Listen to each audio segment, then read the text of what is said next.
Hey YouTube, how's it going? Well, I'll tell you what.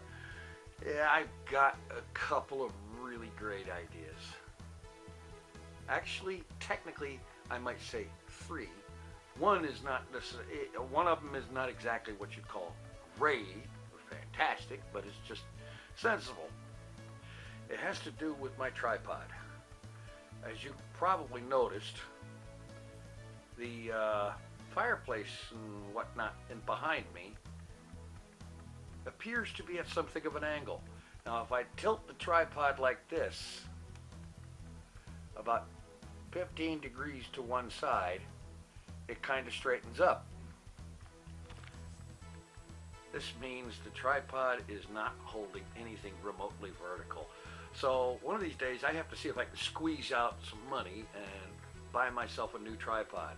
But using this one since 2009, I figure it's due to be replaced. There's duct tape holding it together and everything.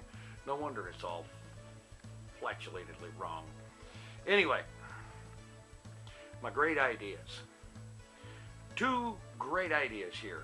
One of them is a product, a very real, practical kind of product that I think in the right setting would sell very well. However, I do not have the money or the know-how to develop such a thing and get it marketing and so on. So I would be more than happy to license this idea to anyone who cares to actually do something with it. Specifically, the idea is for an energy drink. Now, the very first thing I would like to say about this energy drink is that it would be required that it taste good. That it not have this really acidic, bitter battery acid kind of taste. In my experience with energy drinks, you ever put a fresh live 9-volt battery to your tongue? You know that? That is what energy drinks taste like to me. It makes your face feel like it wants to turn out inside out. Don't like that. So I propose that these energy drinks be made to taste better, smooth, nice, comfortable going down, so that you don't feel like you're drinking battery acid. And that means have flavors like chocolate, French vanilla, banana cream. Yeah, you know, things like that. Have an assortment of flavors and have it actually taste good and be a good, smooth, tasty energy drink. Just because it's an energy drink doesn't mean it has to taste like you drink your battery acid out of your car battery. Really, it doesn't. So that's the first part about this thing with this energy drink. The second part about it is what you're going to call it. And I have the perfect name for an energy drink. And this would make it beautiful for selling it in areas where there are casinos, specifically where there are poker tournaments being held and where there is poker rooms where people are playing poker. Because what do you need when you're playing poker? I'll tell you what you need. What you need when you're playing poker is what they call run good. That's all one word, run good. You need some run good if you're going to get all the way through that tournament, or if you're going to actually walk away from the table with more money than you walked into it with, if you're a regular poker table or poker room or whatever. So, run good. That's the name of the energy drink. Run good. You need some run good to get through that 12-hour-a-day marathon called the main event. You know, you're up at least 12 or 13 hours a day. You're playing 5 2-hour levels a day for 7 days of poker. That is a marathon. It is a really serious big deal, and it's going to wear you down. So what do you need to get through that? You need some run good. Just like you need run good to get the good cards and so on to do what you need to do to win. So there you go. That is the first really good idea. And I think that something like that would be really awesome. You selling run good over in Las Vegas at the Rio All Suite Hotel and Casino, where they're holding the main event next year in July. This year in July, actually. Yeah. Person could make a bundle selling that. I honestly think so.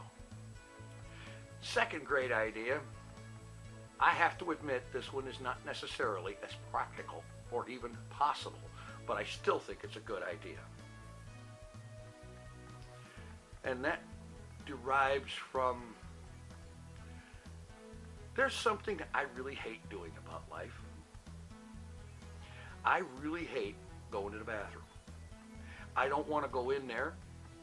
I don't want to sit there with all the interesting smells that are invented in there.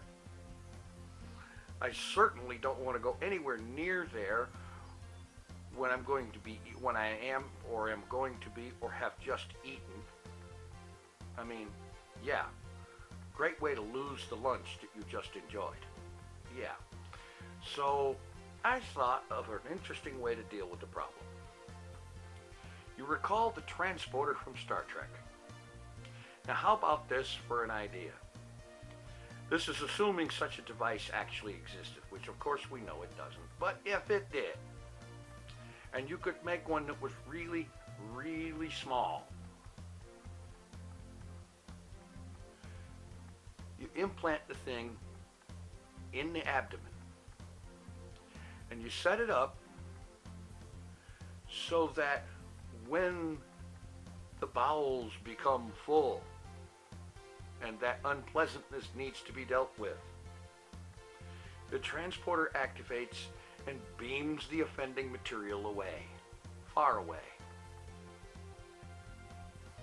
Now there's a certain amount of fun with that, depending on where you set it to be sent. Think about where you could send that. Now there's a lot of fun possibilities right there. My thought would be, by default at least, to send it about 100 miles straight up.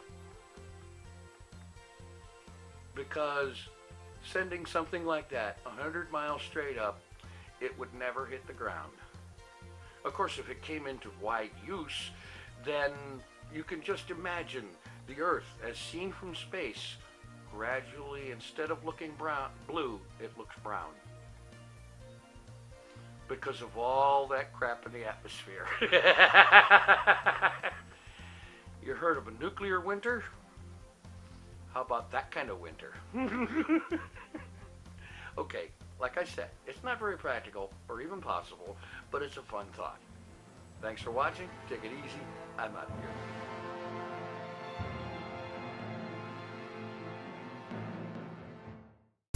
here. Here's the TinFoilChef.